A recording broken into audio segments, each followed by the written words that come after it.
तो दोस्तों Batman movie release हो चुकी है और हैरानी की बात यह है कि ये मूवी इंडिया में एक दिन पहले रिलीज़ हो गई। पर जो बात हैरानी की नहीं है वो ये है कि इस मूवी ने हमें हिला के रख दिया।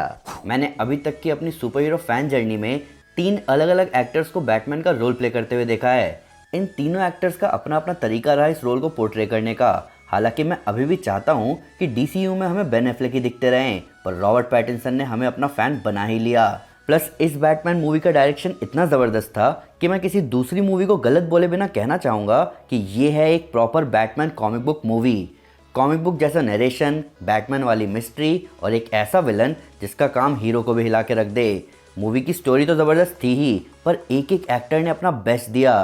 तो आइए इसके बारे में डिटेल में बात करते हैं। तो दोस्तों मैं हूं अमन सिन्हा और आज मैं आपको रिव्यू देने वाला हूं द बैटमैन मूवी का। पर अपनी इस ऑसम वीडियो पर बढ़ने से पहले बात करते हैं कैश करो ऐप के बारे में। कैश करो इंडिया का सबसे बड़ा कैशबैक ऐप है जिसे खुद मिस्टर रतन टाटा ने फंड किया है। तो आज की इस ऑनलाइन शॉपिंग वाली दुनिया में कैश करो आपके बहुत काम आ सकता है, जहां आप डेली एसेंशियल्स, मेडिसिन और ग्रोसरीज को ऑनलाइन ऑर्डर करके बहुत ज़बरदस्त कैशबैक पा सकते हो। अमेजॉन, फ्लिपकार्ट, मिंत्रा, आजियो, चाहे कोई भी ई कॉमर्स वेबसाइट हो, कैश करो आपको हर ऑनलाइन शॉपिंग पर बहुत बढ़िया कैशबैक और रिवॉर्ड्स देता है, वो भी रियल कैश। तो अभी नीचे डिस्क्रिप्शन में दिए हुए लिंक पर क्लिक करके कैश करो पर साइन अप करें या फिर प्ले स्टोर या ऐप स्टोर से कैश करो ऐप डाउनलोड करके कोड सुपर25 यूज़ करके आप 25 रुपये इंस्टेंटली पा सकते हो। डिस्क्रिप्शन की लिंक से कैश करो पर अकाउंट बनाओ और कोई भी वेबसाइट सेलेक्ट करो। जैसे मैं ऑरेंज बटन दबाकर सीधा अमेजॉन पर पहुंच गया।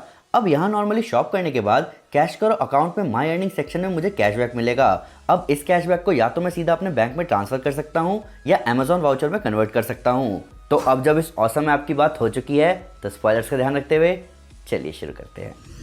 तो इस रिव्यू को मैं इस बात के साथ शुरू करना चाहूँगा कि ये सुपर हीरो मूवीज़ जिनको कई बड़े हॉलीवुड के लोग रियल सिनेमा नहीं कहते, यही सुपर हीरो मूवीज़ पैंडेमिक के बाद आज लोगों को सिनेमा हॉल की तरफ खींच कर ला रही है। शोज़ हाउसफुल हैं, फैंस थिएटर में घुसने के लिए बेचैन हैं, सिर्फ इन्हीं सुपर हीरो मूवीज़ की वजह से। अब लोगों को और कितना असली सिनेमा चाहिए। पर हाउसफुल शोज़ होने के साथ साथ द बैटमैन अपने टेस्ट पर खरी उतरी। मैंने पहले भी इस बारे में बात करी है कि कैसे इस प्रोजेक्ट ने अपने शुरुआती सालों से कई सारे उतार चढ़ाव देखे, पर इसको डायरेक्ट करने वाले मैट रीव्स ने हमें पहले ही बोल दिया था कि वो हमें आज तक की बेस्ट बैटमैन मूवी देने वाले हैं। और मैं फिर से कहना चाहूँगा कि मैं दूसरी मूवीज़ की डिसरिस्पेक्ट नहीं कर रहा, पर मेरे हिसाब से ये बेस्ट बैटमैन मूवी है आज तक की। और ये बेस्ट कैसे है ये मैं आपको बताऊँगा नहीं, प्रूव करके दिखाऊँगा। ये बैटमैन के ईयर 2 की कहानी है। तो बैटमैन अपने ईयर 2 की सोच के साथ नरेट कर रहा है कि गॉथम कैसी जगह है। ये चीज़ पहले कभी नहीं हुई। गॉथम का करप्शन, यहाँ के बुरे लोगों की बुराई, विलन्स का पागलपन और लोगों की मजबूरी, ये सब कुछ हमें एक एक सीन में दिखाया गया। द डार्क नाइट सीरीज़ बहुत अच्छी थी, पर सिर्फ वहाँ प्रॉब्लम ये थी कि वहाँ थ्रिलर पार्ट बैटमैन कॉमिक के लेवल का नहीं था। प्लस जब वहाँ बैटमैन को दिन में लड़ते हुए दिखा दिया गया तो सारी आर्ग्यूमेंट ही खत्म हो गई। इन सब के ऊपर ये बैटमैन एक ट्रू डिटेक्टिव है। उसका ये ट्रू डिटेक्टिव नेचर उसके रिडल्स के जल्दी जल्दी आंसर देते हुए दिखा, प्लस उसके रिडल के क्रिप्टिक मैसेज के अंदर भी मैसेज ढूंढना ये बताता है कि ये बैटमैन कितना कॉमिक एक्यूरेट है। डायरेक्टर की डायरेक्शन ज़बरदस्त थी। वो रिडलर को ज़ोडियक किलर जैसा दिखाना चाहता था और उसने दिखाया भी। अब प्रॉब्लम बस रिडलर के साथ ये आई कि जैसे ही उसका मास्क उतरा उसका खतरनाक दिखना वहीं रुक गया। मैं ये नहीं कह रहा कि पॉल डैनो ने इस रोल में आग नहीं लगा दी, उन्होंने आग लगा दी, पर इस कैरेक्टर को लिखा ही ऐसे गया कि उसका सडन चेंज थोड़ा सा हमें अलग लगा। हालांकि यहाँ एक एक एक्टर ने अपने कैरेक्टर में वो जान डाल दी है कि आप जब भी उन्हें देखोगे तो उनके कैरेक्टर के नाम से बुलाओगे, सिवाय कॉलिन फेरल के। आप पेंगुइन को देखो, फिर उसका रोल प्ले कर रहे एक्टर कॉलिन फेरल को देखो, ये दोनों सेम है, ये कहीं से नहीं लग रहा। और मैट रीव्स इतना इन्वेस्टेड थे स्टोरी में कि वो हमें रियल गॉथम वाली फील दिलाने के लिए कॉलिन फेरल को प्रोस्थेटिक से ढकने को भी तैयार थे। रॉबर्ट पैटिंसन ने अपने हर रोल की तरह इस रोल में भी अपना बेस्ट परफॉर्मेंस दिया है। अब वही हमारे बैटमैन है। जोई क्रेविट्स की सेलिना काइल और भी ज़बरदस्त निकली। मैं उम्मीद करूंगा कि उनके ब्लड हेवन के एडवेंचर्स हमें आगे दिखाई दें। एंडी सर्किस से वेनम 2 को लेकर नाराज़गी तो बनी रहेगी, पर उनके एल्फ्रेड ने बेशक कम बोला, पर जितना बोला उतना ज़बरदस्त लगा। जॉन टर्टुरो के कार्माइन फैल्कॉन एक खतरनाक क्राइम लॉर्ड दिखे और जेफरी राइट अपने जेम्स गॉर्डन के रोल में बैटमैन के बेस्ट पार्टनर साबित हुए। अगर रॉबर्ट पैटिंसन को इस रोल के लिए अवार्ड भर भर के नहीं मिला तो मुझे बहुत हैरानी होगी।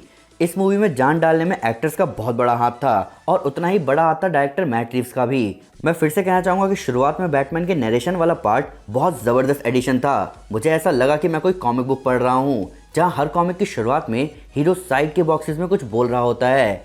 ये सही में एक बहुत अच्छा टच था। मूवी 3 घंटे की थी और इसका बहुत सेंस भी बन रहा था क्योंकि हर कैरेक्टर की ओरिजिन के साथ साथ उसका मोटिव बहुत क्लियरली हमें दिखाया गया। आपको लगेगा भी कि कोई एक्टर छूट गया है, पर नहीं, कोई नहीं छूटा।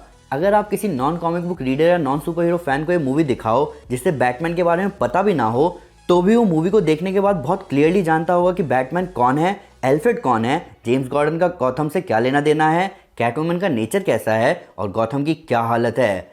इसे कहते हैं एक अच्छा डायरेक्शन। अब वीडियो का वो पार्ट जहां मैं आपको बताऊंगा कि यहाँ क्या गलत हुआ। ट्रेलर्स। मूवी के ट्रेलर्स में हमें लिटरली एक एक सीन का हिंट दे दिया गया। ये मेरे हिसाब से बहुत बड़ी प्रॉब्लम है। ये प्रॉब्लम पिछली बार शैंग-ची के साथ भी आई थी और अब इस मूवी के साथ भी आई। एक मूवी के 3 ऑफिशियल ट्रेलर क्यों दिखाना है? Avengers end game, infinity war और यहाँ तक कि रिसेंटली सुपरहिट रही नो वे होम की यही खासियत थी कि इनके ट्रेलर में बहुत सारी चीज़ें जानबूझकर छुपाई गई और उन्हें छुपी हुई चीज़ों के रिवील ने फैंस का दिल जीत लिया। पर जिस फैन ने द बैटमैन मूवी के सारे ट्रेलर्स देखे हैं उसे हर सीन में पता चल रहा होगा कि आगे उससे कौन सा ऑसम शॉट दिखने वाला है। चाहे हम बात करें पेंगुइन कार चेस की, या हम बात करें रिडलर के पकड़े जाने की, या हम बात करें फाइनल फाइट की, इन सब के बारे में हमें मूवी के रिलीज से पहले ही हिंट दे दिया गया। तो मूवी में दिखने वाला एक ऑसम मोमेंट कहाँ है जो फैंस एक्सपेक्ट ना कर पाएँ? डायरेक्टर्स को इस चीज़ को समझना होगा और इस प्रॉब्लम का कुछ करना होगा, या फिर मैं कहना नहीं चाहता पर अल्टीमेट मूवी एक्सपीरियंस के लिए हमें ट्रेलर देखना ही बंद करना होगा। पर एक एक्साइटेड फ़ैन होने के नाते मैं बहुत अच्छे से जानता हूँ कि ये पॉसिबल नहीं है। लास्ट में पोस्ट क्रेडिट सीन की बात करें तो मूवी में कोई पोस्ट क्रेडिट सीन नहीं है, बस एक क्वेश्चन मार्क लिखा आएगा जिसके बाद लिखा होगा गुड बाय।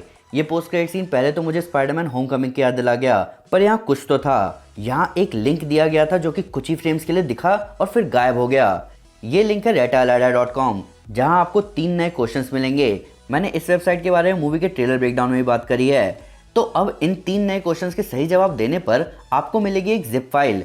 उस फाइल में है एक वीडियो जो कि पासवर्ड प्रोटेक्टेड है। तो इन सवालों के जवाब देने की आप कोशिश करें। अगर आपको जवाब नहीं मिलता है तो वीडियो के डिस्क्रिप्शन में जाएं, वहां आपको जवाब मिल जाएंगे, जिनके साथ साथ सवालों के जवाब मिलने के बाद जो आपको वीडियो मिलेगी उसको खोलने का पासवर्ड यहाँ लिखा है। तो अब लास्ट में मैं यही कहूँगा कि मूवी बहुत अच्छी थी। अपने दोस्त और साथ के लोगों के साथ ज़रूर देखें। कार चेस के सीन के बाद सीटी बजाएं और हिंदी या इंग्लिश जिस लैंग्वेज में देखना चाहे उसमें देखें। दोनों में मूवी ज़बरदस्त है। मैंने मूवी आईमैक्स में भी देखी और नॉर्मल स्क्रीन में भी। दोनों में ऐसा कोई अंतर नहीं है जो कि आपके एक्सपीरियंस को बदल के रख देगा। तो नॉर्मल में देखकर पैसे बचाएं।